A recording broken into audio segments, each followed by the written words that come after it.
Hi guys! Oh my god, my voice cracked. Ugh. The truth.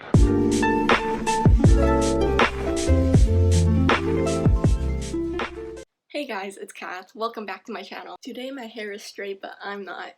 To match the holiday season, we're having eggnog today. No more alcohol. Not after what happened last time. 5, 4, 3, 2, 1.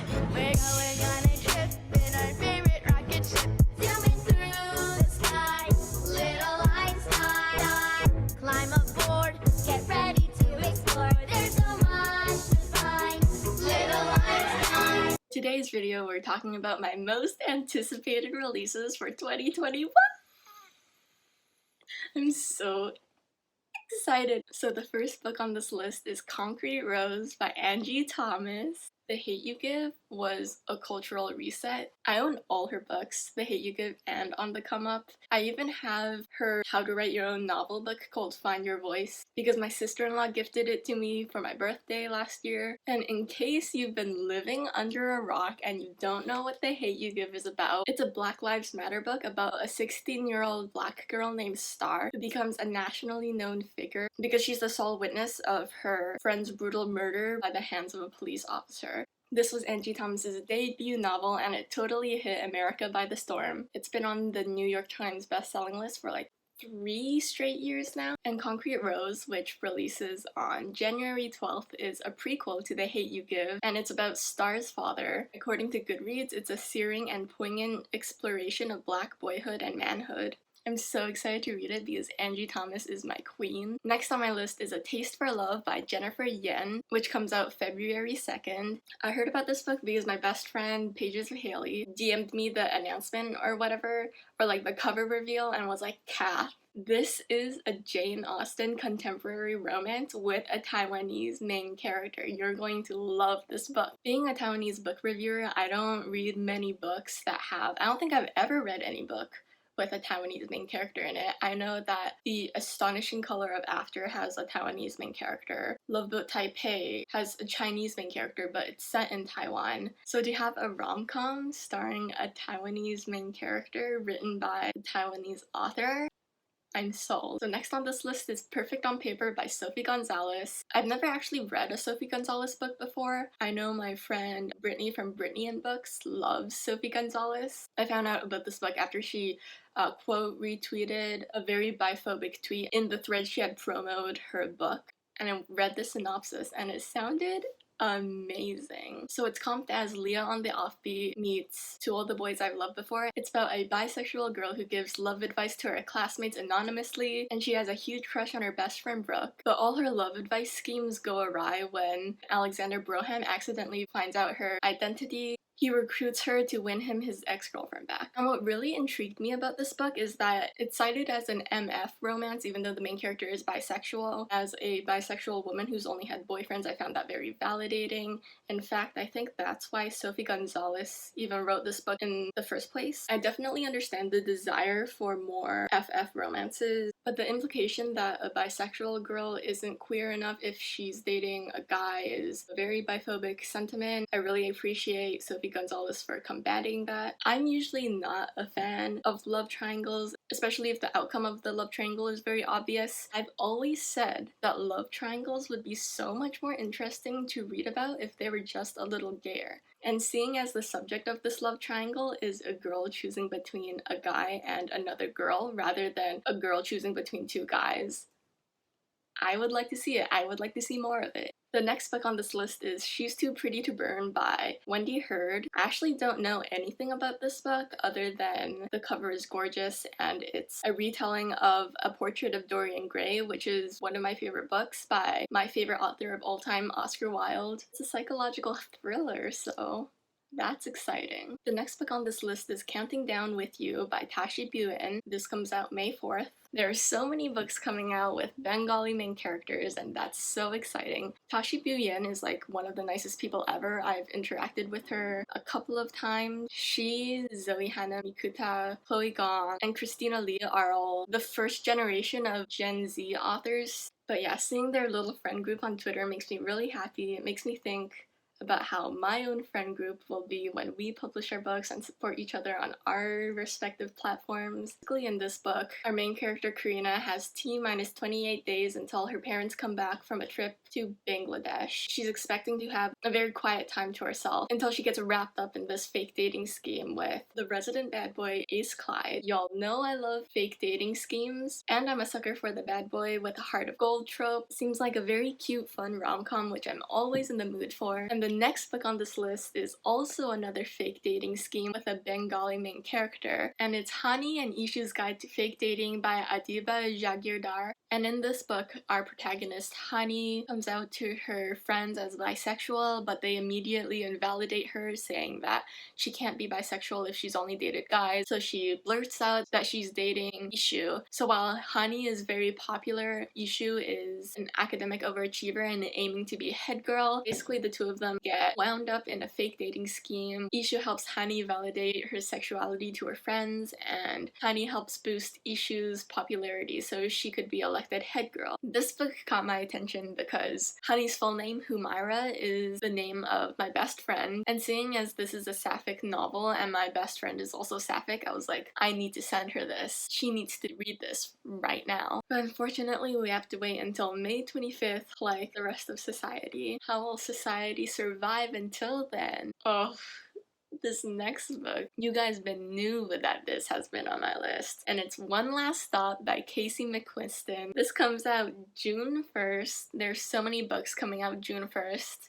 I think Casey McQuiston is the funniest person ever. Their Twitter is a riot. One Last Stop is his second book. It's about a cynical girl named August who lives with a ragtag group of queer roommates in New York City. Every day on the train, she notices that there's always the same girl there. She's very intrigued by her. She's very curious as to how this girl is always on the train with her at the same time, and she soon realizes that the girl might not even be from this decade. And obviously, I'm excited to read this book because it's Casey McQuiston. It has fat rep and Chinese rep, and also I'm really intrigued by the time traveling aspect of it. There are so many rom-com movies that use the time traveling trope, like 13 Going on 30, but I don't really see it employed in books. Except for Again But Better, but I don't think that's a very good example of it being very well executed. I actually have an arc of this book. Everyone was requesting it on NetGalley. Everyone was just freaking out about receiving their arcs for One Last Stop. And I was like, oh my god, maybe I got it too. Let me check my email. And it was a rejection on Monty's live stream. I told him about it. I actually didn't laugh. The laugh was mean. I'm sorry that happened to you, Kath. I personally didn't have to request One Last Stop, but I think the Wednesday guy emailed me and he was like, here. So I'm sorry that you were. And he was like, shoot your shot, girl, just email the publisher. They've been giving the arc to everyone. I'm sure they'll send it to you. But Divya from Divya Reads was so kind enough to connect me to the publisher and request an arc on my behalf, and it worked. And I have the arc ready. I can read it. It's at the tip of my fingers.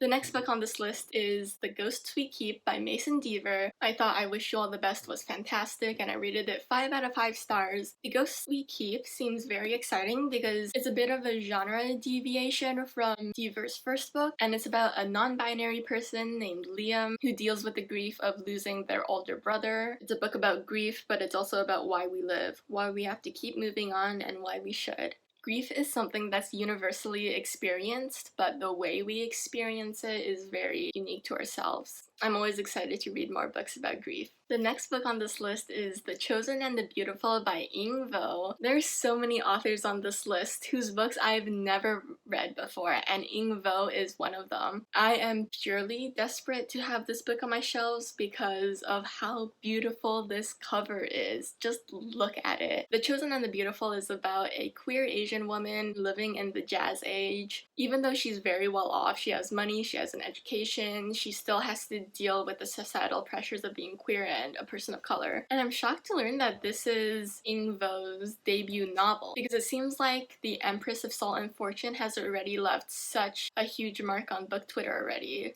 Oh, this is published by Tor.com. I'm not getting this arc until it's published, guys. Tor rejects everyone.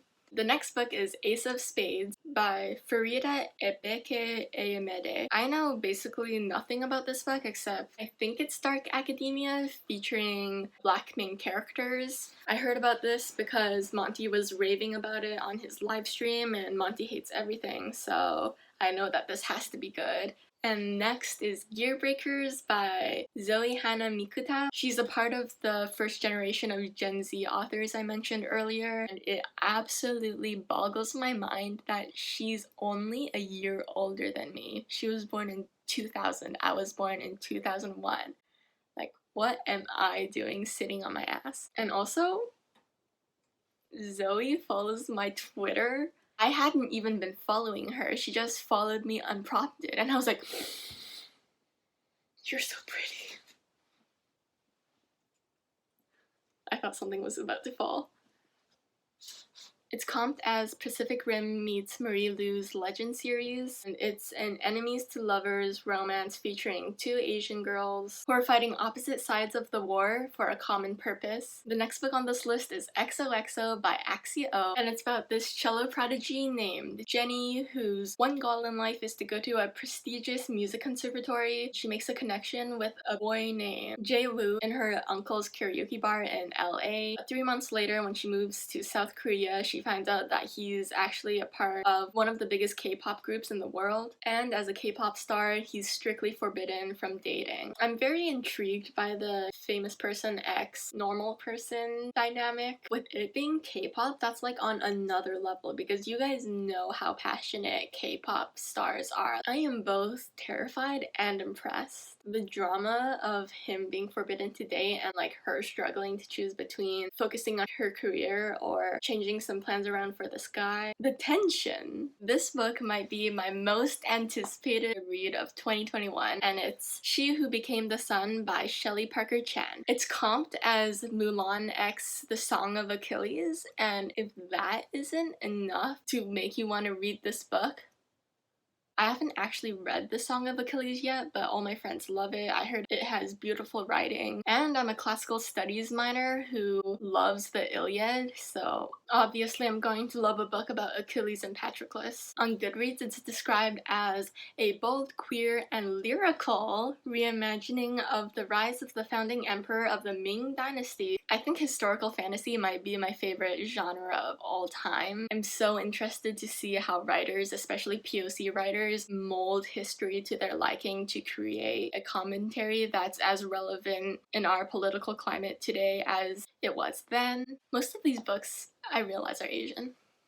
That wasn't intentional, but maybe subconsciously, because I'm Asian and I want to read more Asian stories, my brain just did that. Next, we have The Heart Principle by Helen Huang. I have her first book here, The Kiss Quotient, and I think Cassidy also bought me The Bride Test for Christmas, so... But I've read both of them already. I love them. I rated The Kiss Quotient 4.5 out of 5 stars and The Bride Test 4 out of 5 stars. They're one of the best rom-coms I've ever read. Both of them are Own Voices autistic rep, because Helen Huang is autistic herself. The smut is really well written. And this book, The Heart Principle, features Kwan as the main protagonist. Basically, all three of these books are connected by the same cast of characters, but the importance of each character varies depending on the book. In the first book, The Kiss Quotient, we focused on Stella and Michael, and in The Bride Test, we follow Michael's cousin Kai, and the third book follows Michael's best friend and Kai's older brother Kwan. So we already know Kwan, we love Kwan, and let me tell you, if it weren't for Kwan, none of these assholes, Stella and Michael and Esme and Kai, would not be together if it weren't for Kwan. Like, they are idiots. You guys are idiots. And then Kwan comes and beats sense into each of them and makes everything okay, and they live happily ever after again. I'm like, he deserves the world, and I'm so excited to see his own love story unfurl. Like, what is he going to do for the third act? It's not like Kwan has a Kwan. Does Quan have his own Quan? Finally, last but not least, Iron Widow by Jiran J. Zhao, which comes out fall 2021. I heard of this author through my friend Kay from I Love Books OK. Kay and I are both from Vancouver, and apparently so is Jiran. To think that I could have gone to TNT and have maybe crossed paths with them. Which TNT do you go to, Jiran?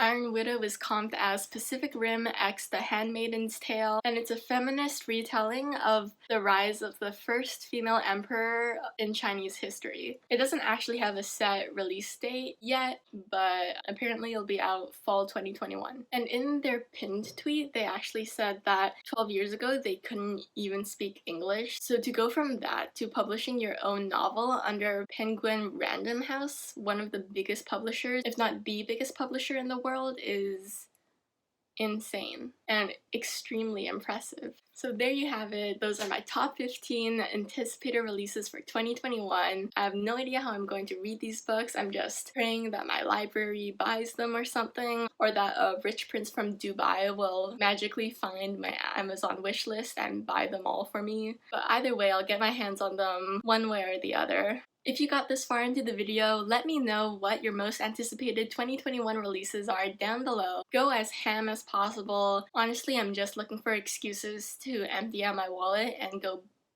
broker than I already am. While you're at it, don't forget to leave this video a big thumbs up and subscribe to my channel, and I'll see you next week. Bye!